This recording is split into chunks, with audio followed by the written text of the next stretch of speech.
On ne peut même pas respirer, on ne peut même pas entendre. Qu'est-ce qu'un environnement toxique? Comment savoir si tu es dans un environnement toxique? Et que faire pour sortir ou pour gérer un environnement toxique? Écoute cette vidéo jusqu'à la fin, surtout le dernier conseil où je vais te dire comment gérer un environnement toxique.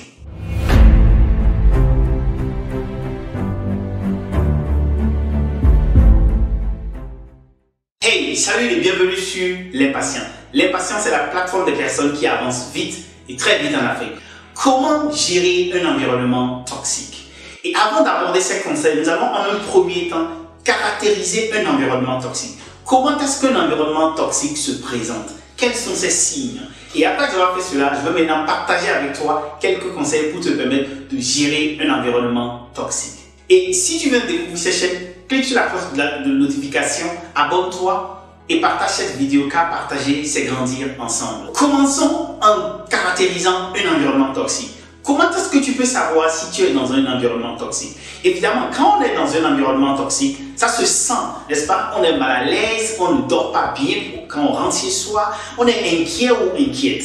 Cela dit, comment est-ce qu'un environnement toxique se présente?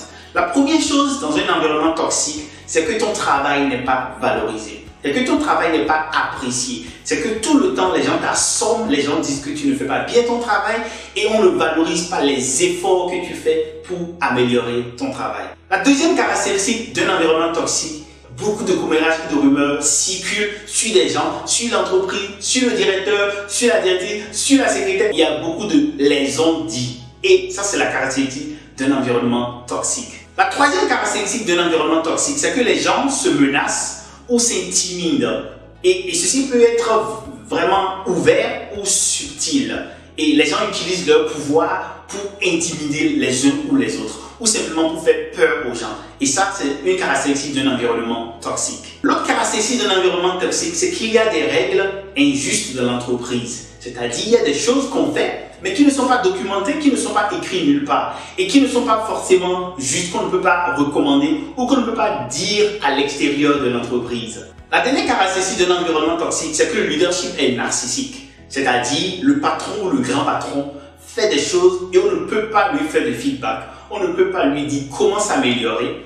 Et surtout, le grand patron joue vraiment le grand patron. Quand il vient, il terrorise tout le monde. S'il est déjà aux escaliers, il crie, il hurle ou elle hurle. C'est pas du tout bon. Cela intimide et fait peur. Donc voilà quelques caractéristiques d'un environnement toxique. Dis-moi en commentaire si tu te retrouves dans un environnement qui présente l'une de ces caractéristiques-là. Dis-moi en commentaire, est-ce que tu es dans un environnement toxique? Et si tu n'as peut-être pas envie de dire que c'est oui, je suis dans un environnement toxique, dis le pourcentage des choses que tu trouves. C'est 100% chez toi, c'est 80% dans ton environnement actuel. À présent, comment est-ce qu'il faut gérer un environnement toxique? C'est de cela maintenant que nous allons parler en termes de conseils pratiques. Comment gérer un environnement toxique? Le premier conseil pour gérer un environnement toxique, c'est de ne pas alimenter le feu. Un environnement toxique est caractérisé par des personnes qui vont venir te voir pour te dire des choses, qui vont venir te voir pour alimenter, pour donner des informations sur quelqu'un, ou quelqu'un a dit ceci, est-ce que tu as appris que ceci se passe, etc. Et lorsque cette personne-là vient vers toi, tu dois absolument éviter d'alimenter le feu. Et comment on évite d'alimenter le feu? C'est en évitant de donner des informations supplémentaires sur d'autres personnes. Donc je suppose que la personne vient te voir et dit, est-ce que tu as appris que Raïssa a fait ceci? Si tu avais une information sur Raïssa, tu peux aussi dire, et j'ai même appris qu'elle a encore fait ceci, n'est-ce pas? Mais tu ne vas pas dire, et j'ai même appris. Tu ne vas pas dire la deuxième partie. Parce que lorsque tu diras la deuxième partie, tu vas en même temps mettre de l'huile sur le feu. Tu vas alimenter le feu. Donc la première chose, lorsque on est dans un environnement toxique, c'est de ne pas alimenter le feu. Et lorsque ces personnes-là viennent te voir, il faut rapidement mettre un terme ou une fin à la conversation ou changer de sujet. Et lorsque tu le fais, certainement ça peut être apprécié ou ça peut ne pas être apprécié. Mais dans tous les cas, tu ne vas pas permettre à cet environnement toxique de végéter, de prospérer comme un champion. Le deuxième conseil pour gérer un environnement toxique, c'est d'apprendre à laisser son travail au portail en rentrant chez soi.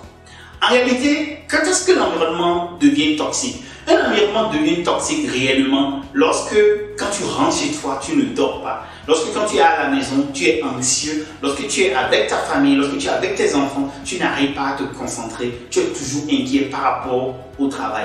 Ou encore lorsque ton téléphone vibre, tu te dis, est-ce que ce n'est pas le patron? Ou est-ce que ce n'est pas un dossier que j'ai envoyé? Ou est-ce que ce n'est pas ceci? Et tu es tout le temps sous stress. Une manière de gérer un environnement toxique, c'est d'apprendre donc à laisser les problèmes au bureau et rentrer chez soi. Ou simplement d'apprendre à ne pas mélanger les problèmes du bureau et ceux de la maison. Le troisième conseil pour gérer un environnement toxique, c'est de trouver une zone positive. Qu'est-ce qu'une zone positive en fait? Une zone positive est constituée de différentes personnes, de personnalités avec qui tu es ensemble ou que tu partages un certain cercle.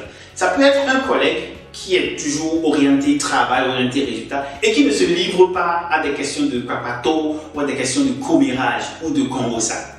N'est-ce pas? Et si tu trouves un collègue comme ça, reste avec ce collègue, crée donc cette zone positive dans laquelle vous échangez du travail, vous échangez des choses qui vous permettent d'avancer, d'aller un peu plus en avant.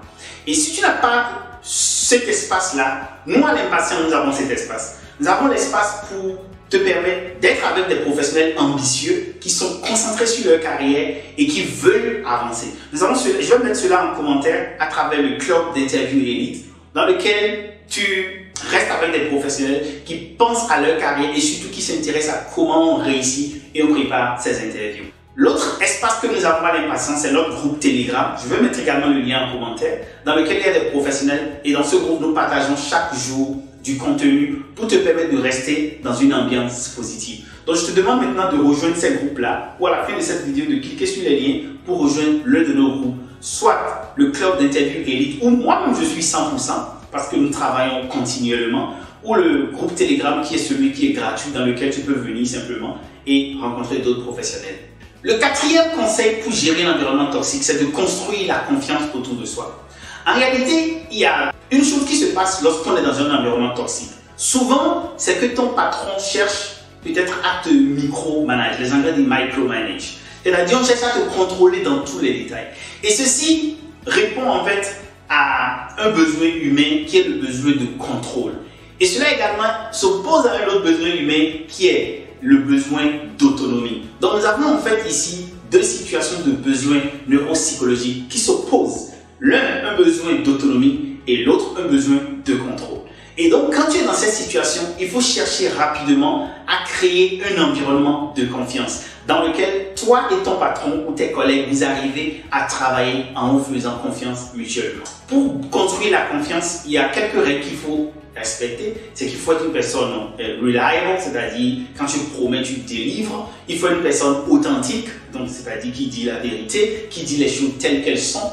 Et il faut être une personne qui simplement veut aider les autres à réussir, à avancer. Le cinquième conseil pour gérer le stress, c'est de déstresser.